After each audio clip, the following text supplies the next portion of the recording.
종교개혁자 칼빈은 우리가 소유할 수 있는 참된 지혜와 궁극적인 지식이 두 부분으로 되어 있다고 말합니다. 기독교 강요 제1장의 첫 부분인데요. 함께 띄워주시면 감사하겠습니다. 우리가 갖고 있는 거의 모든 지혜, 곧 참되며 건전한 지혜는 두 부분으로 되어 있다. 그 하나는 하나님을 아는 지식이요, 다른 하나는 우리 자신을 아는 지식이다. 칼빈은 하나님을 아는 지식과 우리 자신을 아는 지식이 모든 지혜와 지식의 핵심이라고 말합니다. 그러면서 칼빈은 또 다음과 같이 말합니다. 그러나 이 둘은 많은 고리들로 이어져 있어서 무엇이 다른 것에 앞서며 무엇이 다른 것을 낳는지 분별하기가 쉽지 않다. 칼빈은 하나님을 아는 지식과 우리 자신을 아는 지식이 서로 별개가 아니라 긴밀하게 연결되어 있다고 말합니다. 그래서 이 둘 중 무엇이 다른 것에 더 앞서며 무엇이 다른 것을 낳는지 분별하기가 쉽지 않다고 말하죠. 하나님을 아는 지식과 우리 자신을 아는 지식은 서로 별개의 지식이 아닙니다. 이 둘은 아주 긴밀하게 연결되어 있습니다. 우리는 하나님이 누구신지를 알아야 우리 자신이 누구인지를 알 수 있습니다. 또 우리가 누구인지를 알아야 하나님이 누구신지를 알 수 있습니다. 반대로 하나님을 알지 못하면 우리는 우리 자신이 어떤 존재인지를 알 수 없습니다. 우리 자신이 어떤 존재인지를 알지 못하면 하나님이 어떤 분이신지, 그분이 왜 그렇게 행하셔야 했는지 알 수 없습니다. 설교의 서론부터 이 두 지식을 언급하는 이유는 복음이 단지 하나님을 아는 지식으로만 되어 있지 않기 때문입니다. 복음이 정말 복음으로 발견되기 위해서는 두 지식이 모두 필요합니다. 하나님을 아는 지식만큼이나 우리 자신을 아는 지식이 중요합니다. 우리 자신이 누구인지를 알지 못하면, 우리 자신이 지금 어떤 상태에 있고 어떤 결말을 향해 가고 있는지 알지 못하면 우리는 복음을 복음으로 발견할 수 없습니다. 복음을 우리 인생의 기쁜 소식으로 발견할 수 없습니다. 우리 자신을 아는 지식은 크게 네 부분으로 되어 있습니다. 첫째는 타락 전에 우리를 아는 지식입니다. 둘째는 타락 후에 우리를 아는 지식입니다. 셋째는 구원받은 다음에 우리를 아는 지식입니다. 넷째는 구원이 완성되었을 때에 우리를 아는 지식이죠.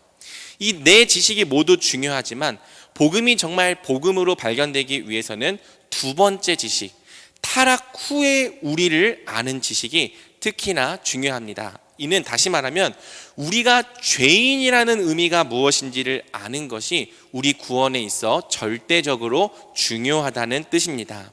그래서 사도 바울도 로마서에서 복음을 설명할 때 1장 후반부에서 3장 후반부에 걸치기까지 우리가 죄인이라는 의미가 무엇인지를 굉장히 철저하게 또 자세하게 설명하는 거죠. 우리가 죄인인 줄을 알지 못하면 복음은 결코 복음이 될 수 없습니다. 복음이 주는 자유와 기쁨을 누릴 수 없습니다. 복음이 주는 화해와 평안도 누릴 수 없습니다. 복음이 만들어내는 삶의 열매도 나타나지 않습니다. 예수님은 많이 용서받은 자가 많이 사랑하고 또 적게 용서받은 자가 적게 사랑한다고 말씀하셨습니다. 자기가 죄인인 줄 알지 못하는 사람에게, 또 자기가 죄인인 줄 알아도 그 깊이가 개천만큼 얕은 사람에게 복음은 그리 기쁜 소식이 될 수 없습니다. 하지만 자신이 죄인인 줄 아는 사람에게, 그 아는 깊이가 바다만큼 깊은 사람에게는 복음이 세상 그 무엇보다 기쁜 소식이 되는 거죠. 안타깝게도 오늘날 교회 안에서 가장 약해진 개념이 바로 죄입니다. 사실 지난주에 말했던 것처럼 순종이 약해진 것과 이 죄의 개념이 약해진 것은 하나의 문제라고 할 수 있습니다. 죄의 개념이 모호해졌습니다. 자신을 죄인이 아니라고 말하는 사람은 교회 안에 없지만 정말 하나님이 보시는 만큼 자기의 죄인됨을 심각하게 여기는 사람도 없습니다. 또 죄는 일종의 해결받아야 할 삶의 문제나 상처쯤으로 전락해 버렸습니다. 그나마도 당장 눈앞에 놓인 현실적인 문제들에 비하면 우선순위조차 밀리는 문제가 되었죠. 어느샌가 기독교는 죄와 사망으로부터의 구원보다 삶의 개선에 초점을 맞추게 되었습니다. 지금도 네 삶은 그럭저럭 살만하지만, 괜찮지만 지금보다 약간 더 나은 삶을 사는 것이 마치 복음이고 구원인 것처럼 말하게 되었습니다. 죄와 심판과 지옥이라는 말이 강단에서 거의 다 사라지고 뭔가 더 고급진 철학이나 방법이나 실용적인 인사이트가 복음을 대신하게 되었습니다. 덕분에 기독교 안에서 좀 더 고급스럽게 사는 법을 배워가는 사람은 있어도 영원히 사는 법을 배워가는 사람은 드물어졌습니다. 삶을 좀 더 개선하기 위한 인사이트와 방법을 얻어가는 사람은 있어도 그리스도 안에서 새로운 생명을 얻어가는 사람은 드물어졌습니다. 우리가 죄인임을 아는 지식이 약해지자 복음이 모호해졌고 덕분에 오직 복음만이 줄 수 있는 생명도 사라져버린 거죠.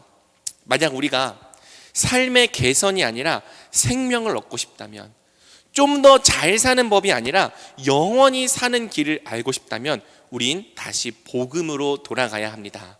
그리고 복음으로 돌아가기 위해서는 매우 불편할지라도 우리 자신을 아는 지식, 즉 우리 자신이 죄인이라는 지식을 정직하게 마주해야만 하는 거죠. 그동안 우리는 창세기 1장과 2장 본문을 통해서 본래 하나님께서 우리에게 주시려 했던 세상이 하나님 나라임을 배웠습니다. 하나님 나라는 하나님께서 창조하시고 하나님께서 다스리시는 하나님의 세계입니다. 하나님의 통치를 통해 모든 질서와 좋은 것이 충만한 세상입니다. 사람은 하나님 나라에서 복과 안식을 누리되 오직 이 복과 안식을 순종을 통해 누렸습니다.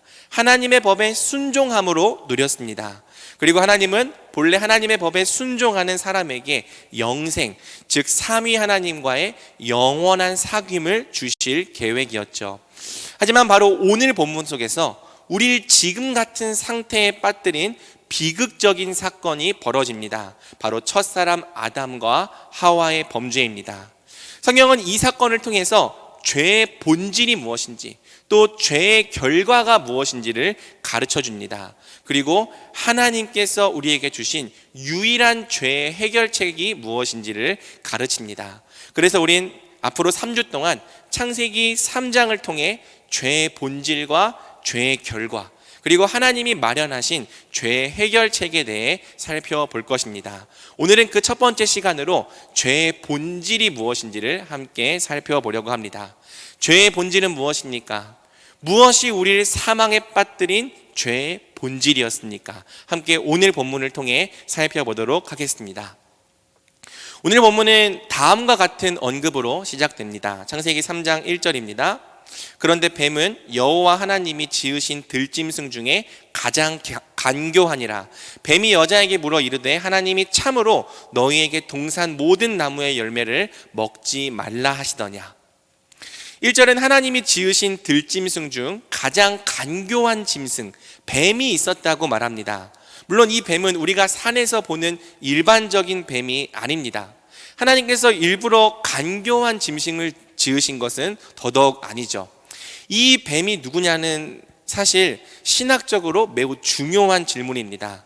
하지만 이 뱀의 정체가 무엇인지를 논하는 것은 우리의 주된 관심사가 아니기 때문에 우린 요한계시록 12장 9절의 설명을 그대로 받으려 합니다.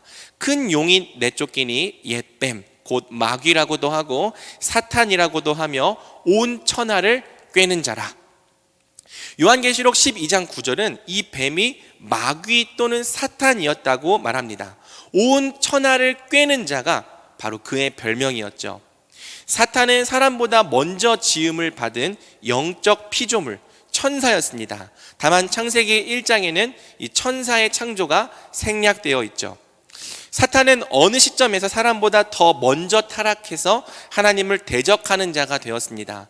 그래서 성경은 하나님께서 그의 지위를 빼앗고 내쫓으셨다고 말하죠. 베드로후서 2장 4절, 하나님이 범죄한 천사들을 용서하지 아니하시고 지옥에 던져 어두운 구덩이에 두어 심판때까지 지키게 하였으며, 자기 지위를 잃고 심판이 확정된 사탄은 사람을 꾀고자 뱀의 모습으로 다가왔습니다. 그리고 하나님은 사람의 순종을 시험하실 목적으로 사탄의 이러한 접근을 허용하셨죠.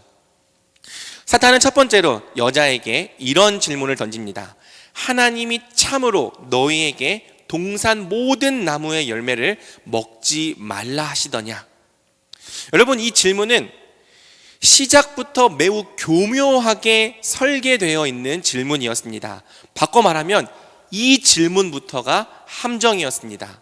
이 질문은 사람의 초점을 하나님께서 주신 것이 아니라 주지 않으신 것에 맞춰지게 하기 때문이죠. 하나님은 분명 창세기 2장 16절에서 동산 각종 나무의 열매를 마음껏 먹으라고 말씀하셨습니다. 주지 않으신 것보다 주신 것이 훨씬 더 크고 풍성했습니다. 심지어 이 선악을 알게 하는 나무의 열매를 주지 않으신 이유도요, 사람에게 어떤 악한 의도가 있는 것이 아니라 오직 사람의 유익과 행복을 위해서였습니다. 하나님은 사람에게 절대 거짓이 없으시고 한없이 선하신 분이었습니다. 하지만 사탄은 이 질문을 통해 의도적으로 하나님이 주신 것보다 주지 않으신 것에 집중하게 만드는 거죠.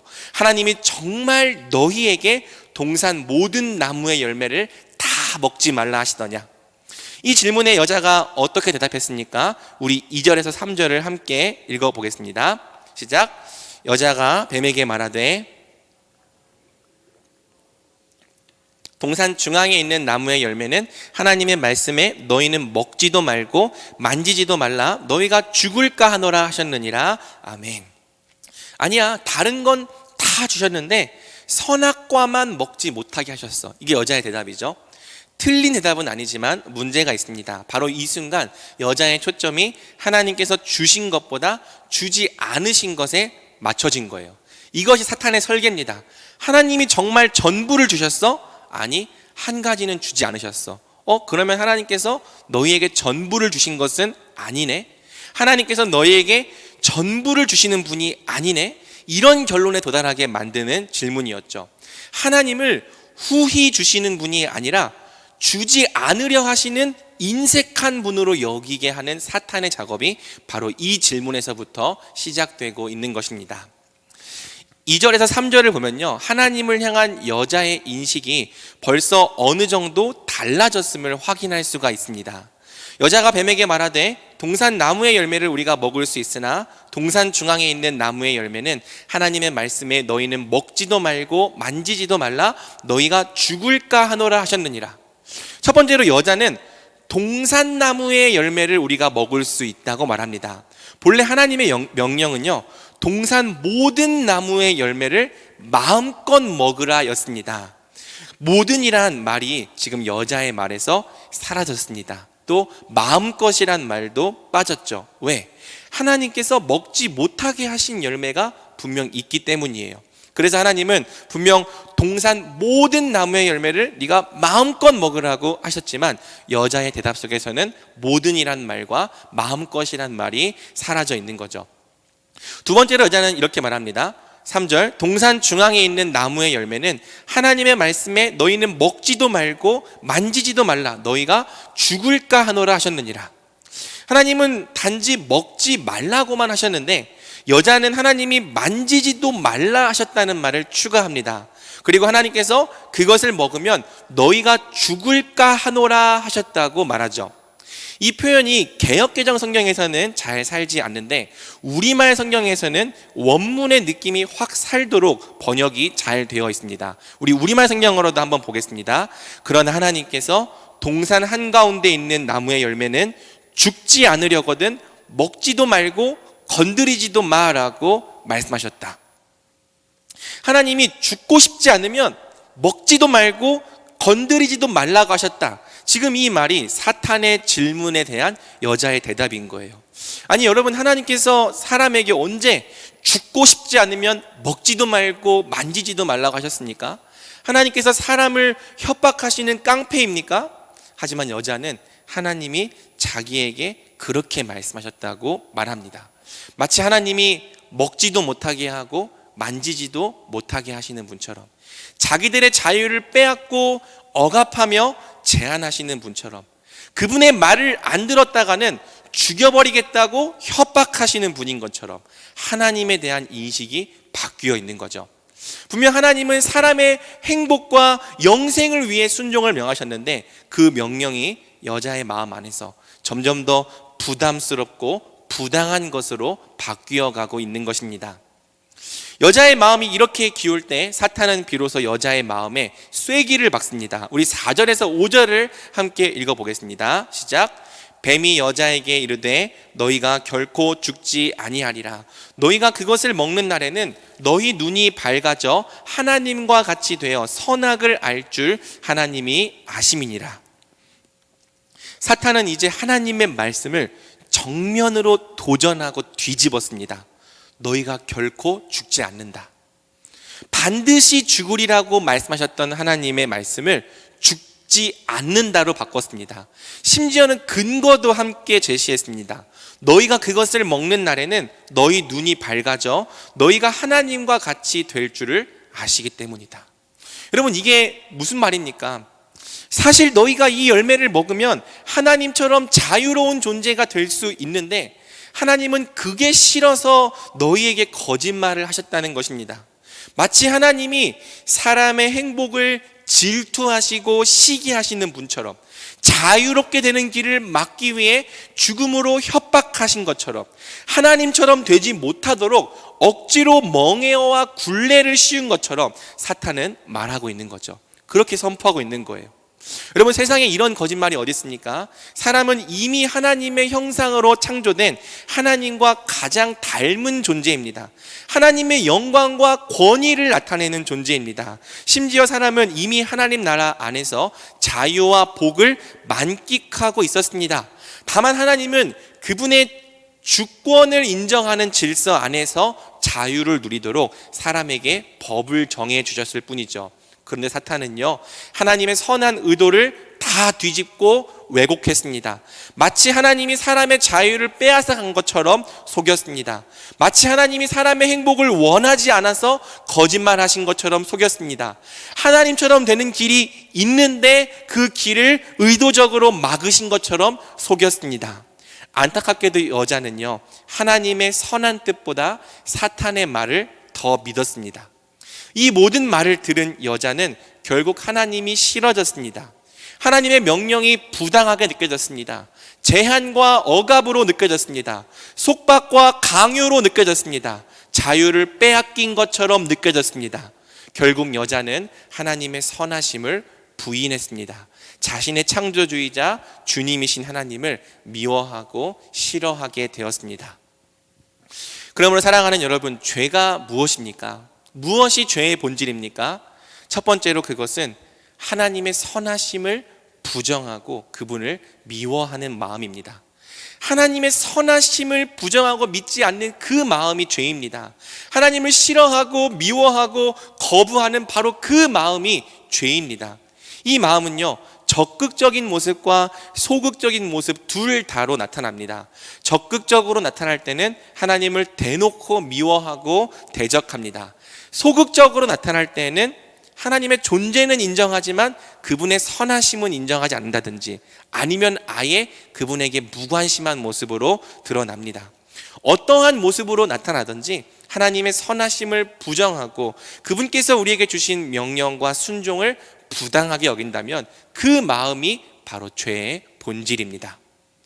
사랑하는 여러분, 이것이 성경이 말하는 죄의 기준이라면 이제 죄를 바라보는 우리의 관점이 달라져야 합니다.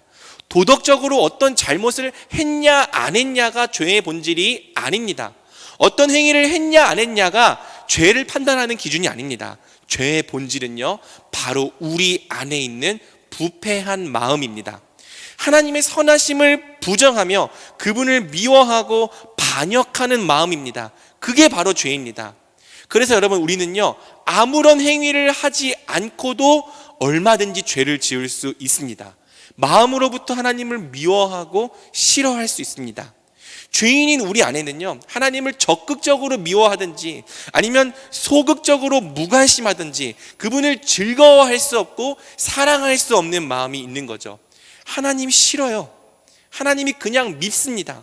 하나님을 향한 이유 없는 적대감이 내 안에 있습니다. 하나님의 선하심을 인정할 수 없습니다. 하나님이 내게 너무나 인색한 분으로 느껴집니다. 나의 자유와 행복을 억압하시는 분처럼 느껴집니다. 내가 좋아하고 사랑하는 것은 어떻게든 다 빼앗아 가시는 분처럼 느껴집니다. 내가 힘들어하거나 하기 싫어하는 일만 억지로 강요하시는 분처럼 느껴집니다. 그리고 조금이라도 그분의 법에 불순종하면 이글거리는 분노로 내 인생을 치시는 분처럼 느껴집니다. 내게 일부러 고난을 주시거나 늘 가시밭길로 인도하시는 분처럼 느껴집니다. 그래서 하나님이 두려워서 자칫 순종한다고 말했다가는 어디 아프리카 오지로 선교하라고 보내버리실 것처럼 그런 분으로 느껴집니다. 하나님이 두려운 거예요. 그분이 내 인생에 뭘 어떻게 하실지가 무서운 거죠. 그래서 그분을 따르기가 너무나도 힘들고 그분께 인생을 맡기기가 너무나도 어렵습니다. 그분의 선하심이 인정이 되지 않으니까 뭘 어떻게 해도 그분이 좋아지지가 않습니다.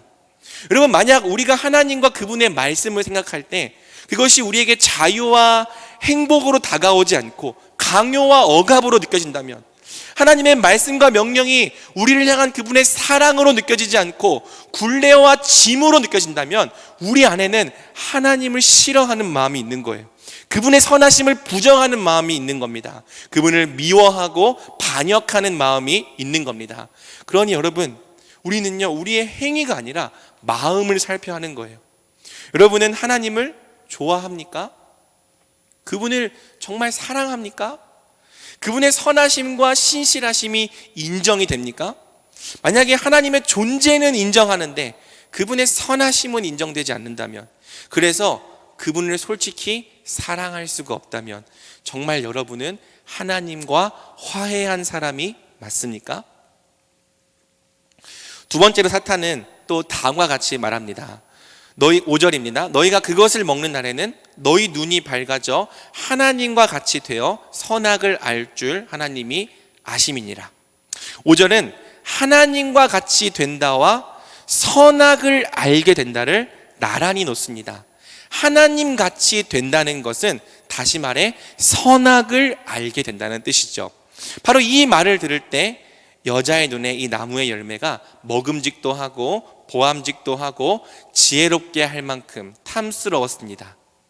따라서 우리는 하나님처럼 선악을 안다는 이 말씀의 의미가 무엇인지를 알아야 하는 거죠.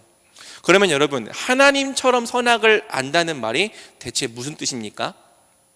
이전에는 뭐가 선이고 뭐가 악인지 전혀 몰랐다가 열매를 먹은 후에야 비로소 알게 된다는 뜻입니까? 아닙니다, 여러분. 첫사람 안에 있던 하나님의 형상은 지금 우리보다 훨씬 더 뛰어났습니다. 첫사람은 절대 선과 악이 무엇인지 모르는, 똥인지 된장인지도 구분하지 못하는 그런 순진무구한 상태에서 잘 모르고 열매를 먹은 것이 아닙니다. 도리어 첫사람은 사탄의 말이 무엇인지를 정확히 이해하고 의도적으로 열매를 먹었습니다. 그래서 죽었습니다. 여러분, 사탄이 하나님처럼 선악을 알게 된다고 말한 것에 주목해 봅시다. 그냥 아는 게 아니라 하나님과 같이 되어 선악을 안다예요. 하나님처럼 선악을 안다는 것에 강조점이 있는 거죠. 하나님처럼 선악을 안다는 것은요, 쉽게 말해 하나님처럼 스스로 선악을 판단하는 존재가 되겠다는 뜻입니다. 무엇이 선이고 무엇이 악인지를 하나님이 정하시는 것이 아니라 내가 정하면서 살겠다는 뜻입니다. 나한테 뭐가 좋은지는 하나님이 아니라 내가 정하겠다. 나한테 뭐가 선하고 나한테 뭐가 악한지는 하나님이 아니라 내가 직접 판단하겠다. 나는 법을 따르는 자가 아니라 법을 정하는 자가 되겠다. 나는 선악의 준법자가 아니라 선악의 입법자가 되겠다. 이것이 여러분 하나님처럼 선악을 안다는 말씀의 의미인 것입니다. 여러분, 하나님은 본래 우리가 하나님의 법을 따라 선과 악을 분별하기 원하셨습니다. 하나님이 정하신 그 선과 악의 기준이 우리에게도 옳은 것임을 믿고 그 기준에 순종하며 살아가기 원하셨습니다. 하지만 사람은 이제 하나님의 선하심을 의심하게 되었어요. 하나님의 선이 정말 나한테도 선인지를 의심하게 되었어요. 그리고 그때 사탄이 속삭이는 거죠. 하나님은 선하지 않다. 하나님은 너희의 행복을 싫어하신다. 하나님은 너희의 행복을 막으시는 분이다. 네가 네 인생의 주권과 선택권을 하나님께 맡기는 이상 너는 언제까지나 자유를 빼앗긴 그분의 노예로 살게 될 것이다. 그러니 네가 진정으로 자유롭고 행복해지기 위해서는 그분의 억압과 굴레로부터 벗어나야만 한다. 이 선악과가 너희를 그렇게 만들어 줄 것이다. 이 선악과를 먹으면 이제 너희가 하나님에게서 벗어나 뭐든지 네가 원하는 대로 선택하며 판단할 수 있는 자유로운 존재가 될 것이다. 사탄이 여자에게 했던 말의 정체가 바로 이것입니다. 여자는 설득되었습니다. 더 이상 하나님의 선하심이 신뢰되지 않았습니다. 그분께 복종하는 삶이 마치 미련한 노예의 삶처럼 느껴졌습니다. 하나님에게서 벗어나 내가 원하는 대로 내 마음대로 살아야 진정으로 자유롭고 행복할 것처럼 보였습니다. 그래서 이 일을 가능하게 해준다고 말하는 선악과가 그토록 먹음직스럽고 보암직스럽고 지혜롭게 할 만큼 탐스럽게 느껴졌습니다. 그래서 열매를 따먹고 그것을 남편에게도 주어 함께 먹게 한 것입니다. 아담 역시 이 열매를 함께 먹음으로 아내의 말에 동의한 거죠. 그러므로 사랑하는 여러분, 죄의 본질이 무엇입니까? 두 번째로 그것은 하나님의 주되심을 거부하고 내가 내 인생의 주인이 되어 살겠다는 마음입니다. 하나님의 주되심을 거부하는 것, 내가 내 인생의 주인 되어 살겠다는 것, 이것이 바로 진정한 죄의 본질이자 정체인 거죠. 더 이상 하나님의 선을 따라 살고 싶지 않습니다. 하나님의 선이 나에게도 정말 좋은 것인지 도통 신뢰할 수가 없습니다. 그래서 나는 내 기준의 선을 따라 살기로 했습니다. 나한테 뭐가 좋고 나한테 뭐가 나쁜지를 하나님이 정해주시는 것이 아니라 내가 정하면서 살기로 했습니다. 선악의 준법자가 아니라 내가 직접 선악을 정하는 선악의 입법자로 살기로 했습니다. 선악을 어떻게 정합니까? 나한테 좋으면 선이죠. 나한테 나쁘면 악입니다. 나에게 유익하면 선이고 나에게 해로우면 악입니다. 나를 기분 좋게 해주면 선이고 나를 불쾌하게 하면 악입니다. 선악의 기준이 철저히 하나님에게서 자기에게로 옮겨지는 거예요. 나는 하나님의 주인 되심을 거부하고 내 기준의 선악으로 살겠다. 이것이 죄의 본질입니다. 하나님의 말씀대로 살면 내가 이것도 못하고 저것도 못하기 때문에 내 인생이 불행해진다고, 노예처럼 살게 된다고, 내 인생은 내 거니까 내 몸 가지고 내가 내 마음대로 살겠다고, 나한테 뭐가 좋고 뭐가 나쁜지를 하나님이 아니라 내가 결정하며 살겠다고, 이 마음과 태도가 바로 성경이 말하는 죄의 본질입니다. 그러면 사랑하는 여러분, 이것이 죄의 본질이라면, 이것이 진짜 죄의 정체라면요, 죄에 대한 우리의 이해가 완전히 달라져야 하는 거예요. 거짓말 했냐 안 했냐가 문제가 아닙니다. 술 마셨냐 안 마셨냐 이게 문제가 아닙니다. 취했냐 안 취했냐 이게 문제가 아닙니다. 하나님의 주되심을 거부하고 있는 바로 그 마음이 죄입니다. 하나님의 법을 부정하고 있는 것이 죄고 하나님의 주권을 부인하고 있는 것이 죄입니다. 하나님의 통치를 벗어나 내가 내 마음대로 살겠다는 바로 그 마음이 죄입니다. 그러니 여러분, 남한테 피해만 안 주면 어떻게 살든 죄가 아니다? 여러분, 세상은 그게 죄가 아니라 말할지라도요, 성경은 바로 그 마음이 정확하게 죄라고 말하는 거예요. 그러니 사랑하는 여러분, 이 기준을 가지고 다시 한번 우리 삶을 비춰보십시오. 술 안 마셨기 때문에, 예배 안 빠졌기 때문에 죄 안 지은 거 아닙니다. 그게 우리의 의의가 아닙니다. 그러면 뭐가 죄입니까?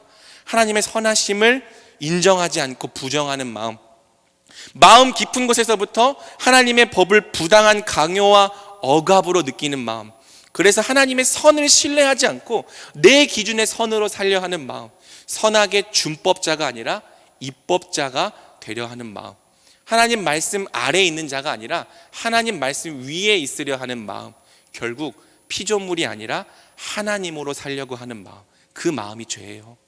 우린 다른 죄 때문이 아니라 바로 이 죄 때문에 죽는 겁니다. 다른 죄가 아니라 바로 이 죄를 철저히 회개해야 하는 겁니다. 이 죄에서 돌이켜야만 우리가 사는 겁니다. 그런데 여러분, 놀랍게도요, 오늘날 자기를 그리스도인이라 소개하는 많은 사람들이 이 죄에서 돌이키지 않은 채 살아갑니다. 예수님을 믿는다고 말하는데도요, 다 자기 하고 싶은 대로 삽니다. 하나님을 믿는다고 말하는데요, 여전히 자기가 하나님입니다. 선악의 기준이 자기예요. 자기가 선악의 입법자입니다. 하나님의 말씀이 언제나 따라야 되는 유일한 규범이 아니라 자기 기분과 상황에 따라 따를 수도 있고 안 따를 수도 있는 그런 수준으로 전락해 있는 거죠. 그리고 하나님의 말씀이기 때문에 순종하겠습니다가 아니라 충분히 납득이 되면 내가 따라주겠습니다로 전락해 버린 겁니다. 하나님의 백성들이 하나님의 법 아래에 있지 않고 법 위에 있는 거예요. 지금까지 단 한 번도 자기의 법을 내려놓고 하나님의 법을 따라 본 적이 없는 거죠. 인생의 주인이 바뀌었던 적이 없습니다. 참된 회개와 회심이라고 부를 만한 사건도 없었습니다. 그런데도 여전히 자신이 그리스도인이라고 생각하며 내가 예수님의 존재를 믿는다고 고백했으니, 하나님의 존재를 믿는다고 고백했으니 오늘 죽어도 천국에 들어간다고 생각하는 사람들이 교회에 적지 않습니다. 그러면 여러분, 이제 여러분에게 묻겠습니다. 여러분은 바로 하나님의 주되심을 거부하는 이 죄를 회개했습니까? 하나님의 선하심을 부정하는 마음에서 돌이켰습니까? 하나님을 미워하고 싫어하며 적대하는 마음에서 돌이켰습니까? 하나님의 선을 거부하고 내 기준의 선으로 살려는 마음을 버렸습니까? 선악의 준법자가 아니라 입법자로 살았던 지난 날을 회개했습니까? 하나님의 주되심을 거부하고 내가 내 인생의 주인으로 살려 했던 바로 그 태도가 죄였음을 하나님 앞에서 철저히 회개하고 자백했습니까? 만약 여러분이 이 죄를 한 번도 회개한 적이 없다면, 여전히 내가 내 인생의 주인이자 선악의 판단자이자 율법의 입법자라면 심각하게 고민해 보십시오. 어쩌면 여러분에게는요, 아직 생명에 이르는 회개가 없었을지도 모릅니다. 회심하지 않았을지도 모릅니다. 회개하지 않았다면요, 그 종말은 사망입니다. 그러므로 말씀 맺겠습니다. 오늘 말씀을 통해 죄의 본질이 무엇인지를 분명히 이해하고 자기 자신을 철저히 점검하십시오. 이 말씀이 기분 나쁠 수 있습니다. 나 이미 회개했는데, 이미 잘 믿고 있는데 마치 여러분의 믿음을 부정하는 것처럼 느껴질 수 있습니다. 또 자기는 얼마나 잘났다고 이렇게 말씀하시나 저를 향한 적대감이 느껴질 수도 있습니다. 마치 이미 잘 살고 있는 여러분들을 엄청 심각하게 문제가 있는 죄인으로 취급하는 것처럼 느껴질 수도 있습니다. 하지만 사랑하는 여러분, 죄와 회개의 문제가 우리의 영혼을 결정한다면 이 문제를 우리가 한두 번쯤 더 점검해 보는 게 그렇게 기분 나쁠 일이 아닙니다. 돌다리도 두드려보고 건너는데 하물며 이 일에 우리의 영혼이 달려있다면 한 번, 두 번, 세 번이 아니라 10번도 더 점검해야 하지 않겠습니까? 어쩌면 평생토록 이 문제는 두고두고 생각날 때마다 점검해 봐야 할 문제이지 않겠습니까? 바울은 고린도후서 13장 5절에서 이렇게 말합니다. 너희는 믿음 안에 있는가? 너희 자신을 시험하고 너희 자신을 확증하라. 예수 그리스도께서 너희 안에 계신 줄을 너희가 스스로 알지 못하느냐? 그렇지 않으면 너희는 버림받은 자니라. 여러분이 정말 참된 믿음 안에 있는가 시험하십시오. 하나님의 선하심을 부인하고 그분의 주되심을 거부하던 죄에서 돌이켰는지 점검하십시오. 혹시라도 여전히 여러분이 하나님의 존재는 인정하지만 그분의 선하심은 부정하고 있는 건 아닌지, 여전히 내가 내 인생의 주인이 되어 하나님의 말씀을 내 인생의 기준으로 따르기보다는 내가 스스로 기준을 정하며 내가 선하게 입법자로 살고 있는 건 아닌지 돌아보십시오. 그래서 회개하지 않는 자가 되지 말고 회개하여서 생명 얻는 자가 되십시오. 그리고 사랑하는 여러분, 복음 앞에서 기뻐하십시오. 로마서 5장 1절은 복음이 우리를 하나님과 화해시킨다고 말합니다. 우리 함께 이 말씀 한 목소리로 읽어보겠습니다. 그러므로 우리가 믿음으로 의롭다 하심을 받았으니 우리 주 예수 그리스도로 말미암아 하나님과 화평을 누리자. 아멘. 복음이 우리를 바꿔줄 수 있습니다. 복음이 하나님을 미워하던 죄인을 하나님을 사랑하게 할 수 있습니다. 하나님의 선하심을 부인하던 죄인을 하나님의 선하심을 영원토록 찬양하게 할 수 있습니다. 하나님의 주되심을 거부하던 죄인을 하나님의 주되심을 기뻐하는 자로 바꿔 놓을 수 있습니다. 하나님의 법을 거스르던 죄인을 하나님의 법을 즐거워하는 자로 변화시킬 수 있습니다. 복음이 우리를 바꿀 수 있습니다. 복음이 우리를 변화시킬 수 있습니다. 복음이 우리를 생명에 이르는 회개와 거듭남으로 이끌 때 우리는 하나님과 화해하게 됩니다. 영원한 사귐과 화평을 누리게 됩니다. 그러므로 이 말씀을 통해 자신의 죄를 깨닫는 은혜가 있기를 축복합니다. 회개하지 않았다면 생명에 이르는 회개를 하는 은혜가 있기를 축복합니다. 그리고 또 이미 그리스도 안에서 잘 살던 우리 지체들도 다시 한번 자신을 되돌아보고 내가 어느 부분에서 하나님 앞에 순종하고 있지 못한지 돌아보며 다시 새롭게 되는 은혜가 있기를 우리 주님의 이름으로 간절히 축복합니다. 아멘. 우리 이 시간 나의 만족과 유익을 위해 이 찬양 함께 하나님 앞에 고백하며 또 우리가 스스로 우리 인생의 주인 되어 살았던 지난 날을 회개하기 원합니다. 하나님의 주되심을 거부하고 하나님의 주되심을 인정하지 않고 또 하나님의 선하심을 부정하며 살았던 그 지난 날을 회개하고 이제는 우리 주님과 화해하고 우리 주님을 가장 귀한 분으로 사랑하며 따르는 자가 되게 달라고 우리 시간 찬양하고 기도하며 나가겠습니다. 나의 만족과 나의 만족